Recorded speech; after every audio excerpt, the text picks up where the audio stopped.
August 18, 1944, American P-47 Thunderbolt pilots took off expecting another routine ground attack mission. But what they found over the roads of Normandy was beyond anything they'd ever imagined. An entire German army trapped in the open with nowhere to hide. In just one day, a single fighter group would destroy approximately 500 vehicles, turning 20 miles of French countryside into what Eisenhower himself would call one of the greatest killing grounds of the war. But how did American pilots achieve in hours what would have taken ground forces weeks? And what did this single day reveal about the future of warfare that every military in the world would be forced to learn? Before we jump back in, tell us where you're tuning in from. And if this story touches you, make sure you're subscribed because tomorrow I've saved something extra special for you.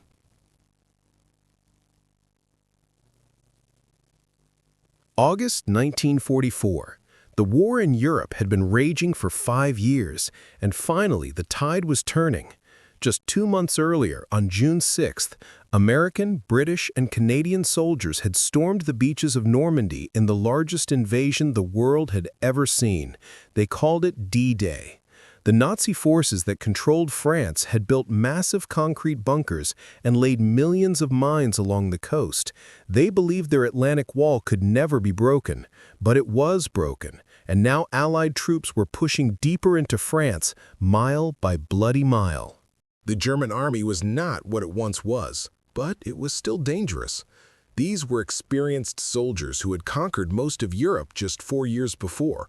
They had the best tanks, skilled officers, and a desperate determination to stop the Allied advance. By mid-August, 2 entire German armies, the 7th Army and the 5th Panzer Army, were trapped in a shrinking pocket of land near the town of Falaise. The Allies were closing in from 3 sides like a tightening noose. There was only one way out, a narrow gap between the towns of Falaise and Argentan, barely 20 miles wide. Through this small opening, tens of thousands of German soldiers were trying to escape before the trap closed completely. The summer sky over Normandy was unusually clear that week. No clouds, no rain, just bright blue stretching from horizon to horizon. For the German soldiers squeezed into that pocket, this was the worst possible weather. Clear skies meant American planes could see everything, and American planes were everywhere. Among them was a fighter aircraft that had earned a fearsome reputation, the P-47 Thunderbolt. Pilots called it the Jug because it looked short and heavy, almost clumsy on the ground. When it first arrived in Europe, some people doubted it. It seemed too big, too heavy to be a good fighter plane. But those doubts had vanished. The P-47 had proven itself to be nearly indestructible in combat and deadly beyond measure when attacking targets on the ground. At a small airfield near Picardville in France, the men of the 405th Fighter Group were preparing for another day of missions. These pilots had flown hundreds of hours over enemy territory. They had shot down German fighters, bombed bridges, and strafed convoys. They knew the sound their 8 machine guns made when all of them fired at once, a thunderous roar that could tear a truck apart in seconds. They knew the kick of the rockets under their wings, the way the whole plane shuddered when bombs fell away. They were good at their jobs, and they had seen a lot. But none of them had seen anything like what was waiting for them on August 18th. Colonel Ray Stecker studied the reconnaissance photos spread across the table in the briefing room. The images had been taken just hours before by fast photoplanes flying high above the Falaise pocket. What they showed seemed impossible. The roads were packed solid with vehicles. Not dozens, not hundreds, thousands. Trucks, half-tracks, horse-drawn wagons, tanks, staff cars, ambulances, all jammed together in an endless column that stretched for miles. The vehicles were so close together you could barely see the road between them. Some photos showed 3 or 4 vehicles side by side, wheels in the ditches, trying desperately to squeeze through. It looked like every vehicle the German army owned was trying to escape through that narrow gap at the same time. The pilots gathered around the photos, pointing and talking in low voices. They had attacked convoys before, but this was different. This was an entire army on the move, completely exposed, trapped on open roads with nowhere to hide. The Norman countryside below those roads was a patchwork of small fields divided by hedgerows, thick walls of earth and bushes that made it impossible for vehicles to leave the pavement. The Germans had used those same hedgerows to slow down American tanks for weeks. Now those hedgerows had become prison walls, forcing thousands of vehicles onto a few narrow roads. Intelligence officers estimated there were more than 5,000 vehicles in the pocket, maybe more. They were certain of one thing, though. The Germans were desperate. Their army was being destroyed. If they could not escape through the Falaise Gap, they would be surrounded and captured. So they kept moving, even though they knew American planes would come. They had no choice: stay and surrender, or run and hope to survive. The pilots listened as Colonel Stecker explained the mission. They would attack in waves, one squadron after another, hitting the German column again and again throughout the day. Forward air controllers on the ground would guide them to the best targets. The goal was simple: destroy everything, stop the German army from escaping. The briefing room was quiet for a moment after he finished. Then the pilots stood up, grabbed their gear, and headed to their planes. They had flown dangerous missions before. They had been shot at by anti-aircraft guns, chased by enemy fighters, hit by shrapnel. But something about this mission felt different. The reconnaissance photos showed an enemy that was already beaten, already running. What the pilots were about to do was not a battle. It was something else entirely. At 6 in the morning, the first P-47s roared down the runway and climbed into the clear summer sky. Each plane carried 8 .50 caliber machine guns loaded with thousands of rounds, plus bombs and rockets hanging under the wings. The planes formed up and turned east, flying low and fast toward the killing ground 20 miles away. The pilots could see smoke rising in the distance even before they reached the target area. Something was already burning. As they got closer, they began to see details below: roads, fields, and vehicles. So many vehicles. The reconnaissance photos had not lied. If anything, they had not captured the full scope of what was down there. An entire army was trapped below them, exposed and helpless under a perfect August sky. The first wave of P-47s dove toward the road at 300 miles per hour. The pilots expected heavy anti-aircraft fire. German gun crews were usually well-trained and determined, filling the sky with black puffs of exploding shells that could tear a plane apart. But today, something was wrong with the German defenses. The flak was light, scattered, almost hesitant. Some gun positions fired a few shots and then went silent. Other crews were simply abandoning their weapons and running for the trees. The pilots realized what this meant. The Germans down below were not fighting anymore. They were just trying to survive. The lead pilot lined up his sights on a cluster of trucks near the front of the column. He pressed the trigger, and all 8 machine guns opened fire at once. Each gun fired 13 bullets per second. That meant over 100 bullets every second were streaming from his plane toward the target. The trucks seemed to shudder and come apart. Glass shattered, tires exploded, metal panels ripped away. Soldiers who had been sitting in the back of the trucks jumped out and scattered in all directions. Some fell and did not get up. The pilot pulled up hard, feeling the G-force push him down into his seat, and climbed back into the sky to circle around for another pass. Behind him, the other P-47s were making their runs. One after another, they dove, fired, and climbed away. The noise must have been incredible on the ground, a constant thunder of engines and guns that never stopped. Explosions bloomed along the road like deadly flowers. A fuel truck erupted in a massive fireball that rose hundreds of feet into the air. The flames spread to nearby vehicles.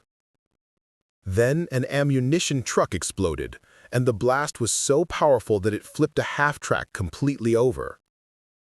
Burning debris rained down on the column. More vehicles caught fire. Horses pulling artillery wagons panicked and bolted, crashing into other vehicles, tangling harnesses, creating even more chaos. Preparing and narrating this story took us a lot of time, so if you are enjoying it, subscribe to our channel. It means a lot to us. Now back to the story. The pilots had expected the Germans to scatter off the roads, to try to hide in the fields and forests. But the hedgerows made that impossible. The roads were built up higher than the surrounding fields, with steep ditches on both sides. Beyond the ditches were those thick walls of earth and bushes, sometimes 10 feet tall, that divided every field into a small enclosed space. Tanks and trucks could not push through them. So the vehicles stayed on the roads, locked in place, unable to move forward because of destroyed bridges ahead, unable to turn around because of the vehicles behind them, unable to escape to the sides because of the hedgerows. They were trapped perfectly, and the American pilots could see all of it from above. One pilot would later write in his diary that it was like shooting fish in a barrel.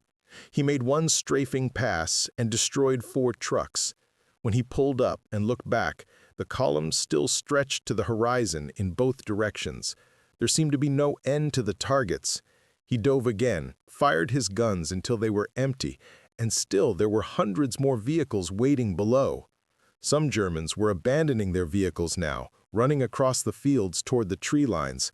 Others just stood by their trucks with their hands in the air, surrendering to planes that could not take prisoners. A few kept driving forward, somehow hoping they could get through, even as the vehicles ahead of them burned. The P-47s flew back to base when their ammunition ran out. The ground crews were ready. They had done this many times before, but never like this. Today they worked faster than ever. Fuel trucks raced from plane to plane. Ammunition belts were loaded into the wings. Bombs and rockets were hung from the racks under the fuselage. Some pilots climbed out of their cockpits just long enough to grab a drink of water and use the bathroom. Others stayed strapped in, engines still running, while the crews worked around them. 20 minutes after landing, the planes were armed and fueled and racing back down the runway. 20 minutes after that, they were over the killing ground again, and nothing had changed except there were more fires burning now and more vehicles destroyed. The contrast was impossible to ignore.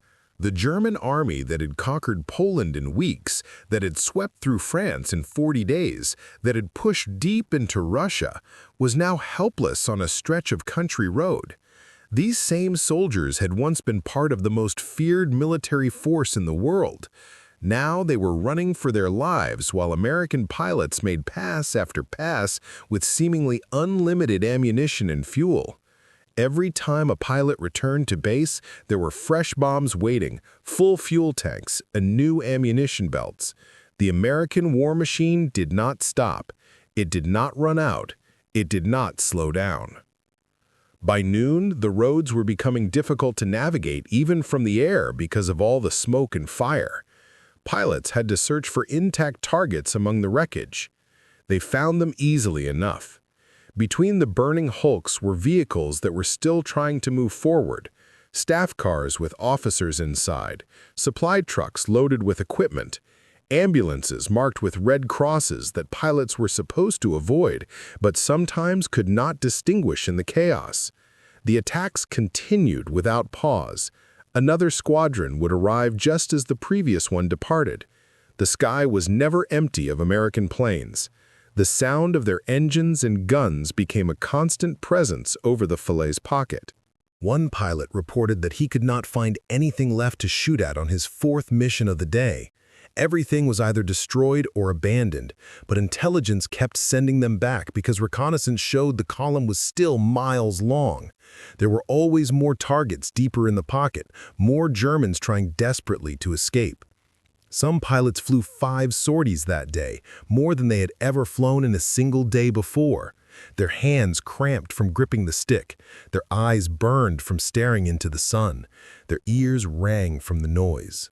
But they kept going back because the mission was clear, and the targets were there, and the weather was perfect, and nothing was stopping them.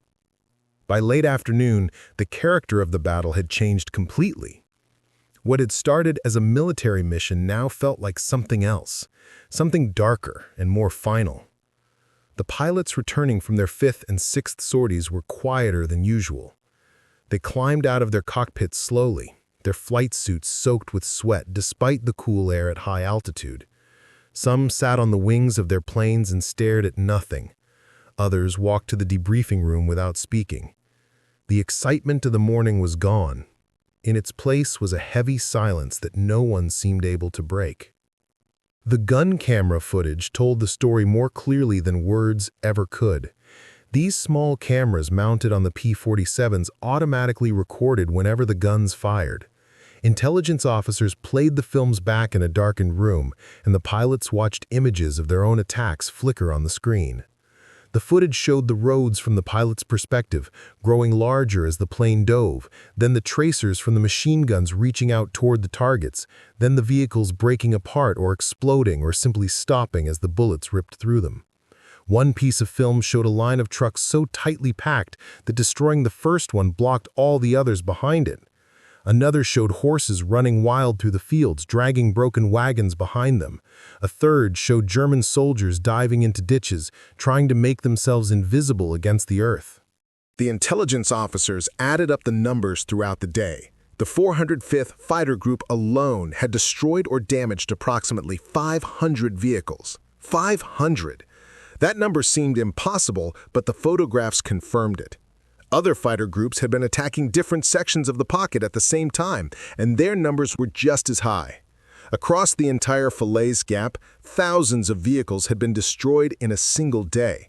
Not over weeks of fighting, not in a series of separate battles.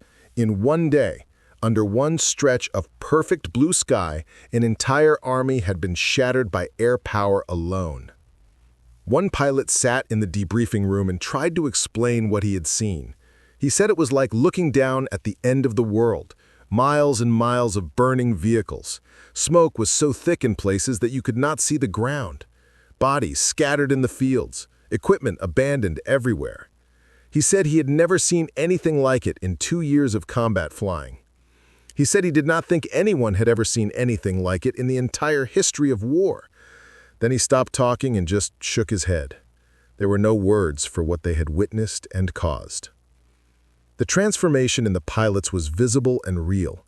That morning they had been warriors, excited about a good target. By evening they were something different, quieter, more thoughtful.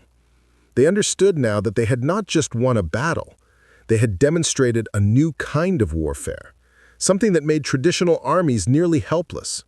The Germans below had tanks and guns and thousands of trained soldiers, but none of it mattered without control of the sky. The P-47s had flown overhead with complete freedom, attacking whenever and wherever they wanted, and there was nothing the Germans could do to stop them. A few anti-aircraft guns had fired, a few had scored hits, but the attacks continued anyway, wave after wave, until the German column was destroyed. Some pilots would have nightmares about the burning column for years afterward. They would wake up seeing the endless line of vehicles, hearing the sound of their own guns, remembering the tiny figures of men running across the fields with nowhere to go. They had done their duty. They had followed orders. They had helped win the war. But the scale of destruction they had caused in just one day was hard to carry. This was not like shooting down an enemy fighter in a fair fight. This was not even like bombing a factory or a bridge. This was the complete annihilation of an army that could not fight back, could not hide, could not escape. The broader meaning of what happened at Falaise was clear even then, though it would take time for everyone to understand it fully. Air power had changed everything. For thousands of years, armies had fought on the ground, soldier against soldier, sword against sword, then rifle against rifle, then tank against tank. The side with more men or better weapons or smarter generals usually won.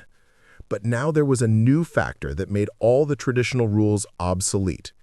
If you did not control the sky, your army could be destroyed no matter how strong it was on the ground. The German tanks at Falaise were some of the best in the world. Their soldiers were experienced and brave. Their officers knew how to fight. None of it mattered. Without air cover, they were helpless. The P-47 Thunderbolt had proven something important that day. When it first arrived in Europe, critics said it was too heavy to be a good fighter plane. They said it could not turn fast enough or climb fast enough to fight German fighters. But those critics had missed the point. The P-47 was not designed to be graceful. It was designed to be tough and powerful. It could take damage that would destroy other planes and keep flying. It could carry heavy loads of bombs and rockets. And it had 8 machine guns that could tear apart anything on the ground. For attacking ground targets, there was no better plane in the world, and Falaise proved it beyond any doubt. That evening, after the last mission landed, Colonel Stecker gathered his pilots together. He told them they had done something historic. He told them the intelligence officers estimated that the destruction at Falaise had broken the German army in France. 2 entire armies had ceased to exist as fighting forces. The path to Germany was now open. The war in the West would be over soon, largely because of what happened in the skies over Normandy on this one August day. The pilots listened and nodded, but they did not cheer. They understood the importance of what they had accomplished. They also understood the terrible cost of modern warfare. 3 days after the air attacks ended, American and British ground troops finally pushed through the Falaise Gap and closed the pocket completely. The soldiers who marched along those roads saw things they would never forget. One sergeant from Iowa wrote home that the smell reached them a mile before they got to the actual site. It was the smell of burning metal and rubber mixed with something worse, something organic and terrible that made men cover their faces with handkerchiefs. When they reached the pocket itself, they stopped and stared.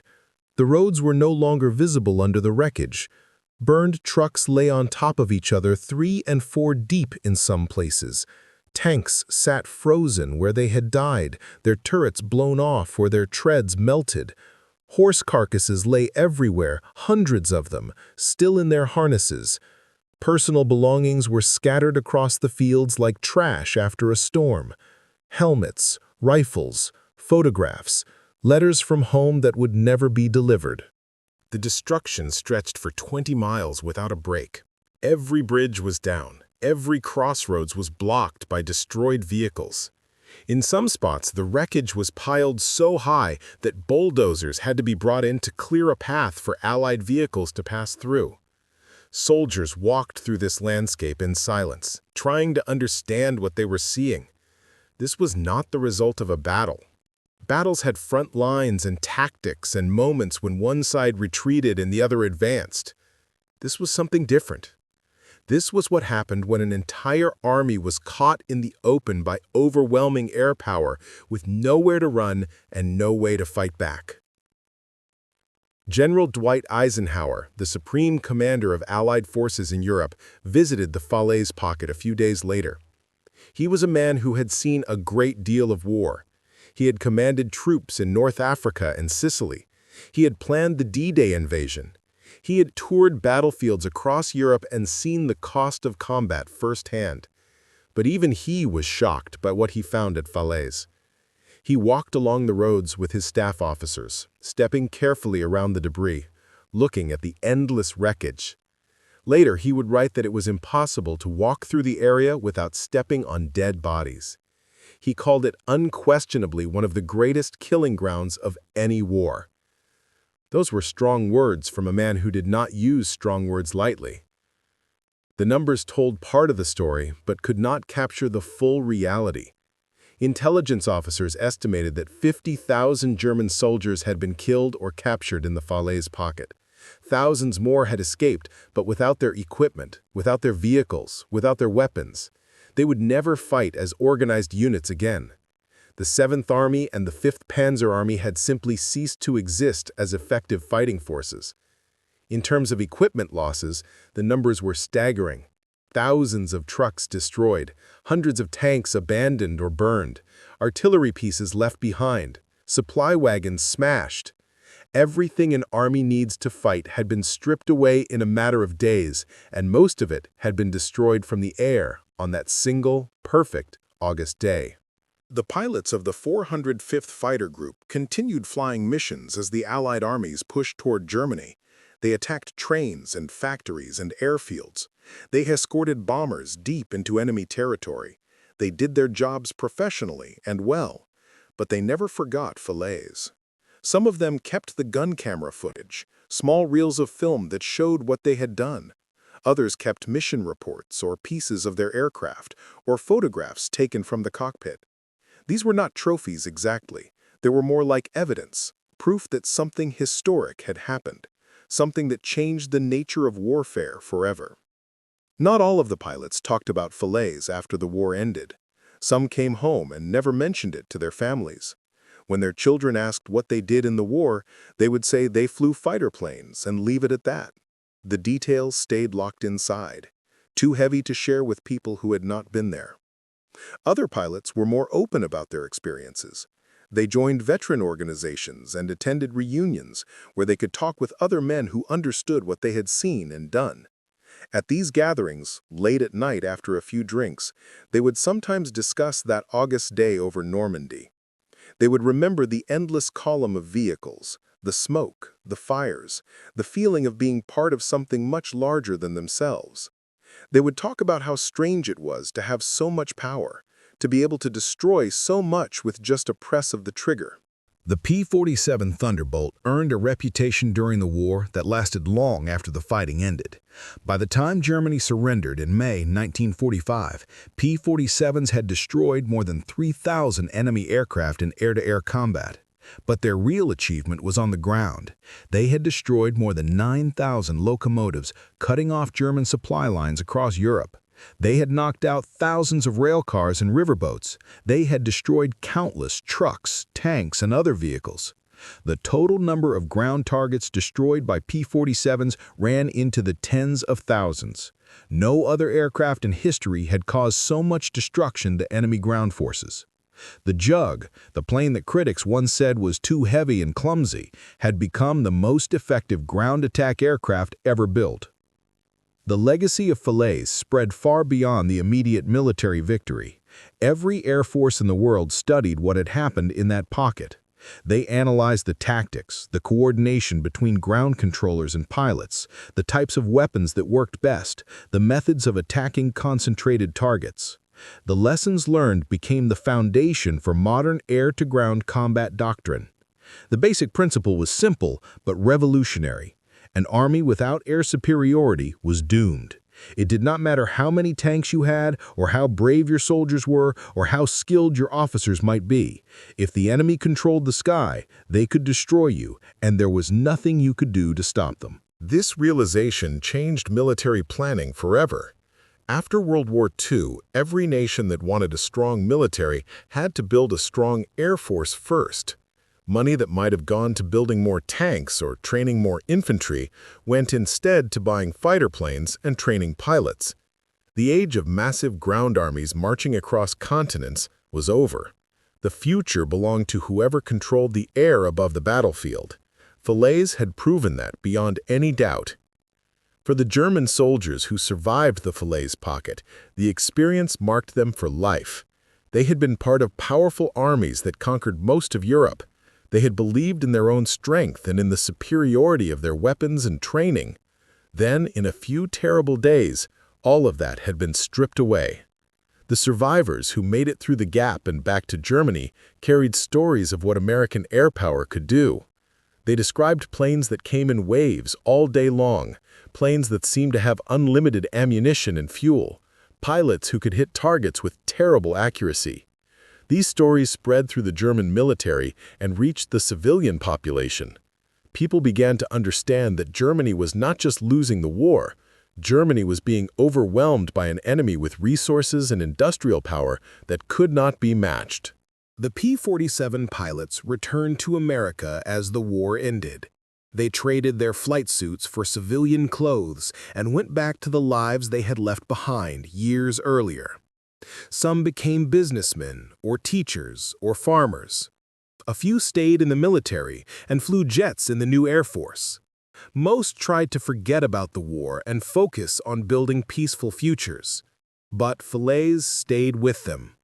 In quiet moments, they would remember the clear August sky and the roads full of burning vehicles, and the knowledge that they had been part of something historic, something terrible, something that had changed the world. The technical improvements developed during the war continued to advance. The P-47 itself was retired and replaced by jet aircraft that were faster and more powerful. But the lessons learned from the Thunderbolt influenced every ground attack aircraft that came after it. Designers knew now that ground attack planes needed to be tough enough to absorb damage, powerful enough to carry heavy weapons, and stable enough to aim accurately at small targets. They needed good visibility from the cockpit and enough fuel to stay over the battlefield for extended periods. These requirements, proven by the P-47 at places like Falaise, became standard for all future ground attack aircraft, from the A-10 Warthog to modern attack helicopters. The contrast between American abundance and German scarcity that was so visible at Falaise became even more apparent as historians studied the war. By August 1944, Germany was running desperately short of everything: fuel, ammunition, replacement parts, trained pilots. The Luftwaffe, once the most feared air force in the world, was largely grounded because there was no fuel for the planes and no experienced pilots to fly them. The few German fighters that did manage to take off were overwhelmed by American planes that seemed to be everywhere at once. Meanwhile, American factories were producing aircraft so quickly that they could replace losses faster than the Germans could inflict them. American pilots flew multiple missions per day because there was always fuel available and always ammunition loaded and always maintenance crews ready to fix any problem. This industrial superiority was the real lesson of Falaise. The battle was not won because American pilots were braver or smarter than German soldiers. It was won because America could produce more planes, more fuel, more ammunition, and more trained pilots than Germany could match. The P-47s that destroyed 500 vehicles in one day were just a tiny fraction of the thousands of aircraft that America deployed in Europe. And when those planes were damaged or destroyed, new ones arrived to replace them. The American war machine operated at a scale that seemed almost impossible to the enemy. It was this overwhelming industrial power, combined with good tactics and brave pilots, that made Falaise possible. Years later, historians would point to Falaise as a turning point not just in World War II, but in the entire history of warfare. It was the moment when air power proved it could do more than support ground troops or defend territory. Air power could win battles on its own. It could destroy entire armies. This understanding shaped military conflicts for the next 80 years and beyond. From Korea to Vietnam to the Gulf War to Afghanistan, air superiority remained the essential first step in any military campaign. The country that controlled the sky could attack at will, while the enemy cowered in bunkers and trenches and caves. The country that lost the sky faced destruction from above with no effective defense. The P-47 pilots who flew over Falaise on August 18, 1944, did not know they were making history. They thought they were just doing their jobs, following orders, trying to help win the war and get home safely. But what they accomplished that day echoed far beyond their individual missions. They proved that the rules of warfare had changed forever. They showed that traditional military power meant nothing without air superiority. They demonstrated that industrial strength and technological advantage could overcome even the most determined enemy. These lessons were written in the wreckage of 500 destroyed vehicles scattered across 20 miles of French countryside. In the end, what happened at Falaise was about more than numbers and tactics and military strategy. It was about the transformation of war itself. For thousands of years, soldiers had fought face to face, seeing their enemies clearly, knowing who they were killing and why. But modern warfare had become something different, something more impersonal and more terrible. A pilot flying at 300 miles per hour, 3,000 feet above the ground, did not see individual enemy soldiers. He saw targets, vehicles to be destroyed, objects in his gun sight. This distance made the killing easier in some ways and harder in others. It was easier because the enemy was abstract, just shapes on the ground.